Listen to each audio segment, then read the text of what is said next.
The NBN is coming, but will they break it before we even get it? Windows tablets, are they a victim of their own success?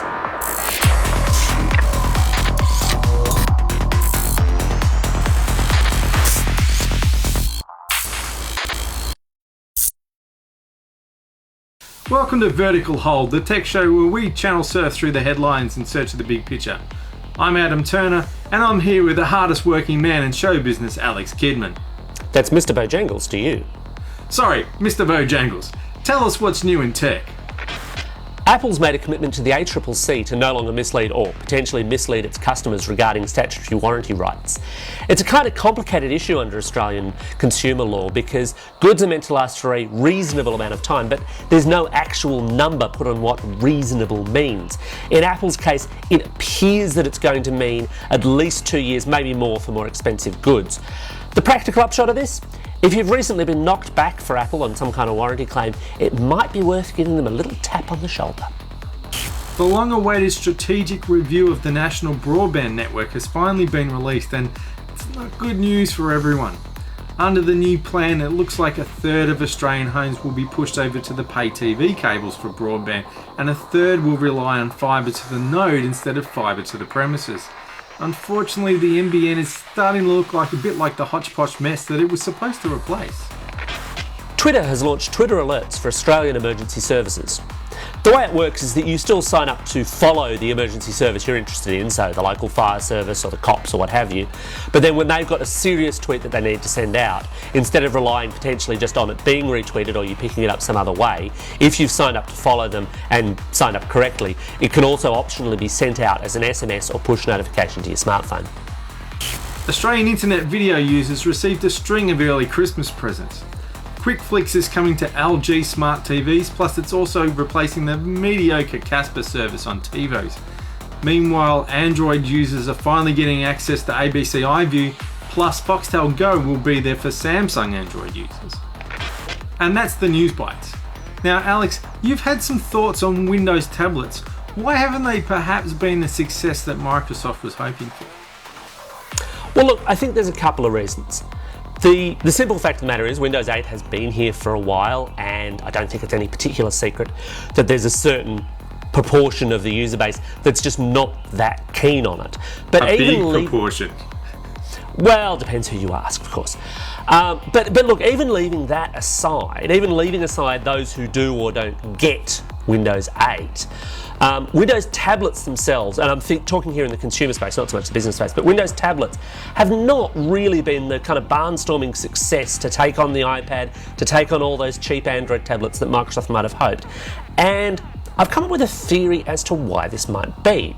Now, I've been testing out a whole bunch of Windows tablets because we've seen a whole bunch appear alongside Intel's new Bay Trail Atom processors.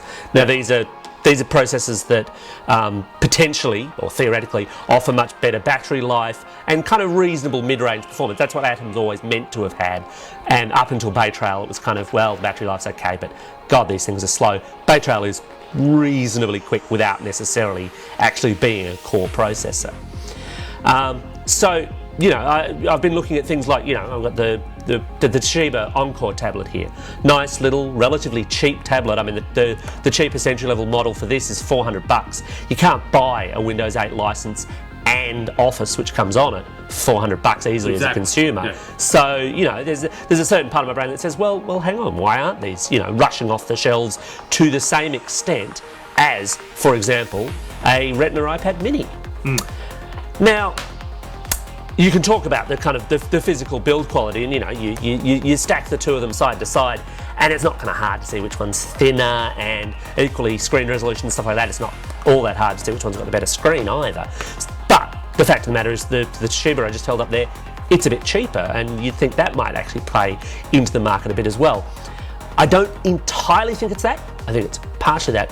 What I think it is, in a way, is I think Windows tablets in the consumer arena are a bit of a victim of Windows' success in the business arena. How so?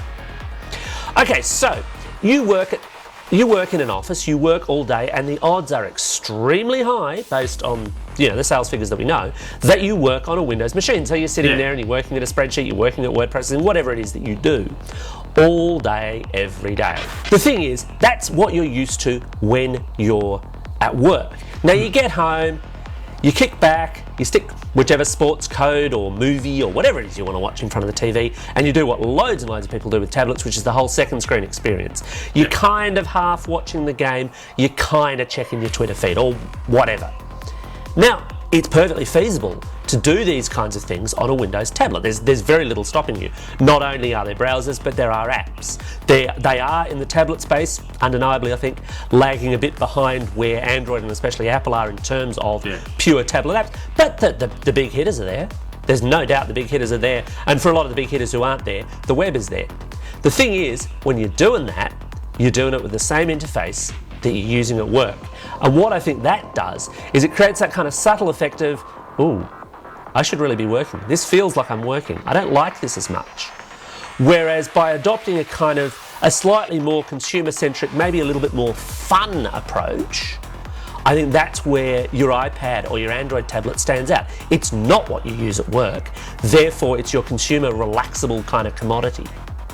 Yeah, that's one of the ways that I kind of found to justify the place of an iPad in my life as well, is that I spend my day sitting in front of a computer, sort of jumping between Windows and Mac, and at the end of the day, even a nerd like me, I really don't want to sit in front of another computer on the couch, and picking up the iPad kind of feels like I'm not working. I've picked it up to do relaxation things, to consume content, and even it says to my family, if my family sees me sitting there using a notebook, it's like, is Dad working? Is he reading the paper? Is he looking at Dilbert? I don't know. But when they see Dad with the iPad, this is kind of like the little flag that goes up that says Dad's off the clock. So you're right, it's almost like a psychological thing that says this is not a work machine. Windows is work and a tablet is not. And so having a different interface helps reinforce that a bit. Yeah, and I mean, the thing is, an awful lot of the marketing around these, and I mean, you look at the hundreds of millions of dollars, for example, that Microsoft's thrown into Surface, and the second generation Surface machines, at a hardware level, seem quite nice. But you look at all the marketing around it, and it's like, you can be productive. Well, sorry Microsoft, I kind of think part of the reason why these things might not have been grabbing quite as much market share from Apple and from, well, mostly Samsung, if the sales figures are to be believed on the Android side, part of that reason is I think people don't necessarily want to be thinking, ooh, Excel spreadsheet. Not so much. Now, Adam, you've been having some thoughts about the NBN strategic review and what it suggests the future of the NBN is going to be? Yeah, it got a lot of attention. It was interesting that a lot of people wasn't quite what they were hoping for, but you really need to dig through the fine print. That probably the headline item in the strategic review is that they want to take a third of Australian homes and put them on the pay TV cables. So even if you live in a street where they have the Telstra or the Optus cable, but they said no, bugger off, you can't connect, they're going to come back and connect everybody up. So this is going to double, if not triple, the number of people on these cables.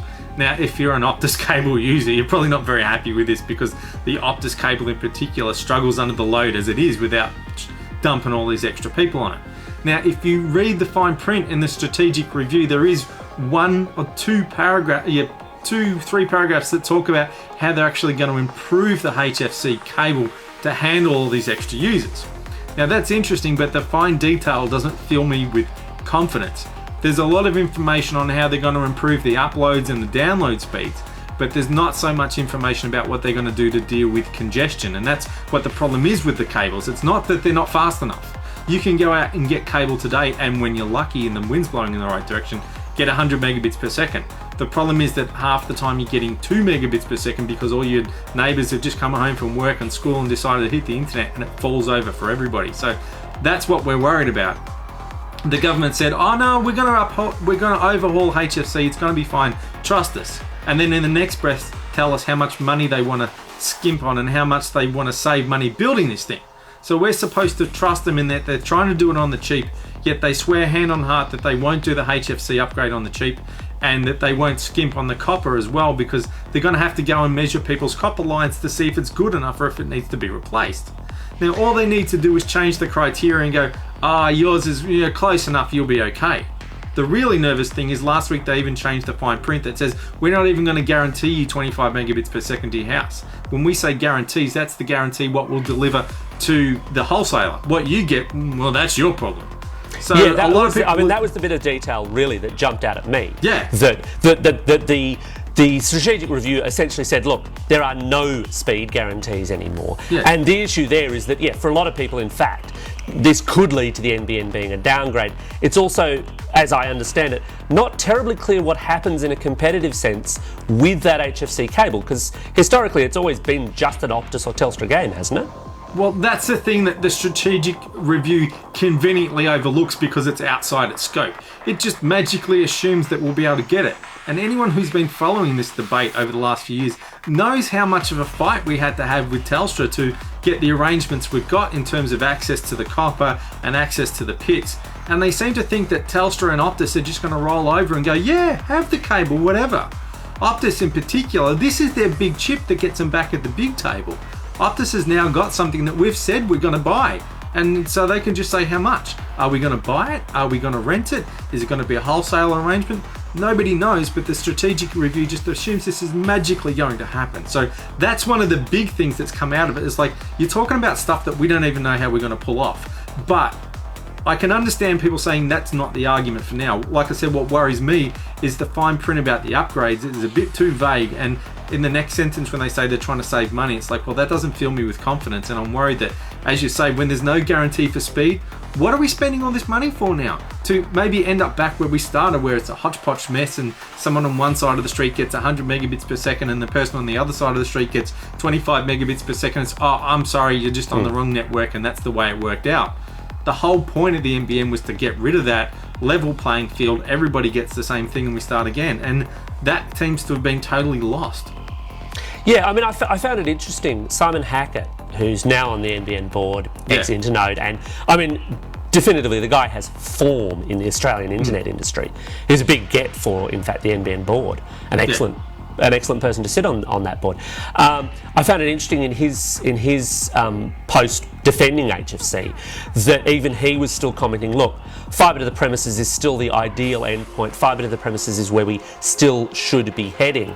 And the strategic review essentially said, look, fibre to the premises is doable, it's slower than they thought it would be, and it will cost more money.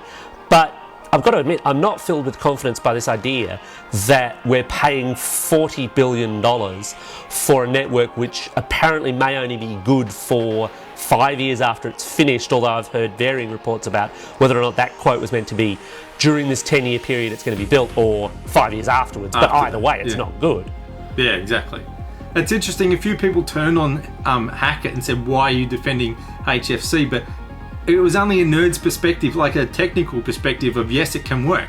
Because I wrote stories and other people wrote stories saying we're really worried that HFC upgrade's not going to work. And so Hackett came out and said, look, I'd just like to clear things up. Technically, it can be done. I still think fibre to the premises is the best way to do it. But if you do it right, HFC can do 100 megabits per second, similar to what fibre can do. And I think that Hackett, a lot of weight is now on his shoulders. He's our man on the inside who has to keep the bastards honest here, because they will cut corners wherever they can. For the last few years, they've been saying near enough is good enough.